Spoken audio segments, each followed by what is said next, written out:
A geometric progression is such that the third term is 8 times the sixth term, and the sum of the first 6 terms is 31 whole 1 upon 2.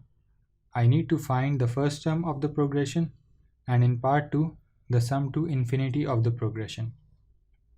So first of all, it is told that the third term is 8 times the sixth term. We know for the nth term, we write as Tn. So the third term I am going to write as T3, and it's equal to 8 times the sixth term. So it's going to be 8 times T6. The formula for the nth term is 8 times r to the n minus 1. So the formula for T3 is going to be equal to a times r to the n minus 1. N for the third term is going to be 3, so 3 minus 1. This is equal to ar squared. Similarly for T6, it's going to be equal to a times r to the 6 minus 1, and this is going to be a times r to the 5. Substituting these values of T3 and T6 in this equation would give me ar squared is equal to 8 times ar to the 5. Now dividing both sides of the equation by a would give me r square is equal to 8 times r to the 5. Now dividing both sides of the equation by r square, this r square cancels out with this r square, and r to the 5 divided by r square is r cube. So 1 is equal to 8r cube. Now dividing both sides of the equation by 8 would give me r cube is equal to 1 upon 8. Taking cube root on both sides, this cube cancels out with this cube root, and cube root of 1 upon 8 is 1 upon 2. So the value of r, the common ratio of this geometric progression, is 1 upon 2.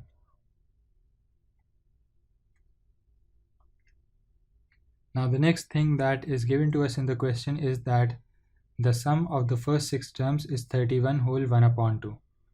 The sum of first n terms we write as Sn. So for the sum of the first 6 terms, I am going to write as S6.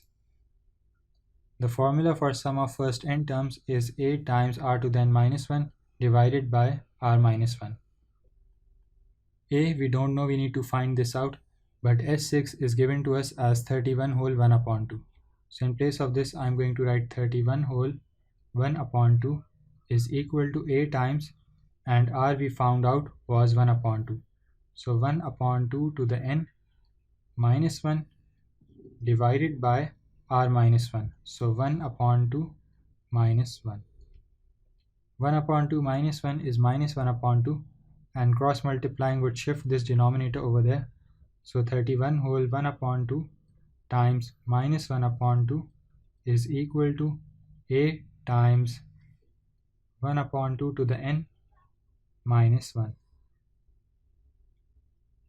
31 whole 1 upon 2 is 63 upon 2, and this times minus 1 upon 2 is minus 63 upon 4.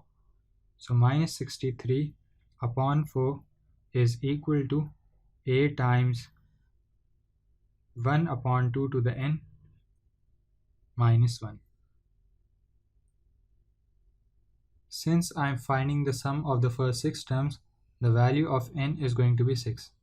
So this is going to be minus 63 upon 4 is equal to a times 1 upon 2 to the 6 minus 1.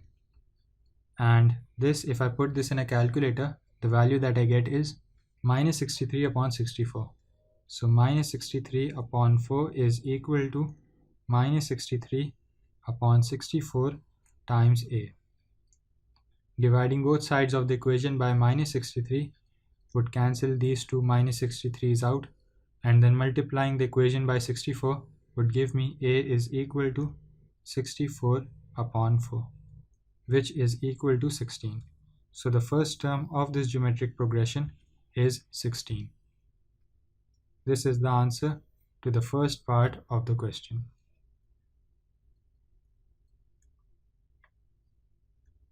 In the next part, I need to find the sum to infinity of the progression. The formula for sum to infinity is this. So S infinity is equal to A divided by 1 minus R. The value of A that we found out was 16. So 16 divided by, and the value of R that we found out in the previous part was 1 upon 2. So 1 minus 1 upon 2. 1 minus 1 upon 2 is 1 upon 2.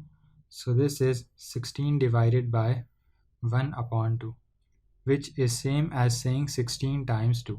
So the sum to infinity is equal to 16 times 2, which is equal to 32. So my answer is that the sum to infinity of this geometric progression is 32. This is the answer to the second part of the question.